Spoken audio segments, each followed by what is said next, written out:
Hello friends, welcome back to another episode of GM Philosophy in the Morning. Today I want to talk about how to increase the fun of your games by giving your players more time to roleplay. Let's dive into it. So Friday evening, I ran my first Discord game and it went really well. With that being said, there were some things that I thought about after the session, and in talking with the group, it turned out that there were some great points that I wanted to put in this video about pacing, but even more specifically, the time that the GM allows for inter-party roleplay. Now, in my games, I am tempted, like most GMs probably are, to want to keep things flowing, to keep things going. And so if I sense that we're coming up on a lull or if there's nothing going on, I will keep the pace going by having something happen. Maybe an NPC says something, or maybe I ask the party, would you guys like to continue or whatever, just spurring it on to the next step. Now, there's an element of this that is good. If there's too much just downtime and there's really no direction, then this can get stale, and some parties, some groups really do look to the GM for guidance and to help keep things moving in an optimal fashion. With that being said, it's also true that you don't want to move too fast to do this. And the reason for this is because as a GM, you also want to allow for party role play with each other and for the party to discuss the game. Now, this is something that I actually feel like in session one, I could have done a little better. And I'm going to tell you my approach. Now, basically what happened is, I ran it and I tried to keep the flow going relatively smoothly.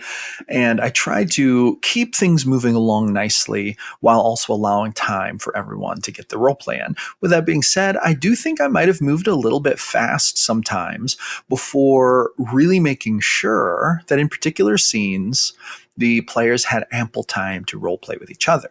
Now, this is something that I think is a little bit difficult sometimes to put your finger on because it's hard to know the difference between am I moving too slow or am I actually giving ample time for roleplay? And this is kind of a tricky line sometimes to balance. And here's where I think the magic insight is. I believe that the magic insight comes from this. Every time you reach a point where there's a good opportunity, or if players take the initiative to go into party role play. In other words, if they're talking to each other, if they're sharing some details, if they're making a plan, if they are doing anything like that where they kind of have talking going on between themselves, it's a really good rule of thumb to go ahead and let that continue until it just naturally dies out.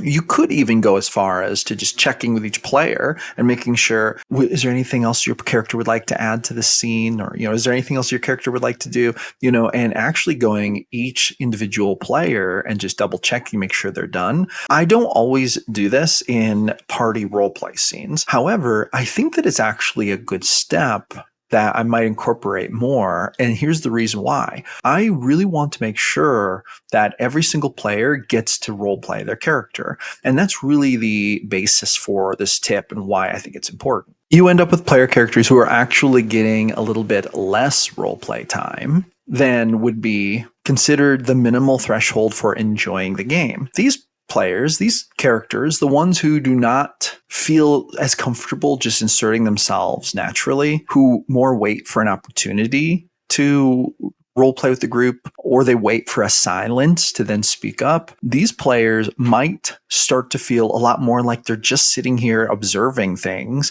than actually taking part in the game. And that's like the danger zone. That's what we want to avoid. As GMs, we want every single player at our table to feel included. We want every single player to feel like they have ample time to at least do some role playing so that we meet that minimal threshold for, I felt like I really got to role play my character this session. And that's really my tip. That's really all I've got for this one. I think that this is really important. And I think that if we take it a little bit more seriously, it will really help the game. And I think that as GMs, even though that can be a kind of a tightrope to balance, we always want to focus on, did every player character at least 2, 3, 4 times during the session get plenty of time to role play to the point where they got to move storyline, accomplish things, interact to a satisfactory degree with other players or NPCs? Did everyone get some spotlight at these various important parts throughout these sessions. And if we can't answer yes to this question, then it's most likely in our best interest to maybe shorten our encounter list a little bit and allow a little more open space for those players to speak up when they have a moment, and for GMs to be comfortable letting just a little bit more open space exist in the games, which sometimes for me is admittedly a challenge, but it could be so good for especially the roleplay characters, the players who don't feel so comfortable trying to just jump into conversations. Anyway, that's all I have to say on this one. Thank you for coming back for another episode of GM Philosophy in the Morning. I'm here every day creating videos about the best game in the world, D&D. I'll see you awesome people on the next one.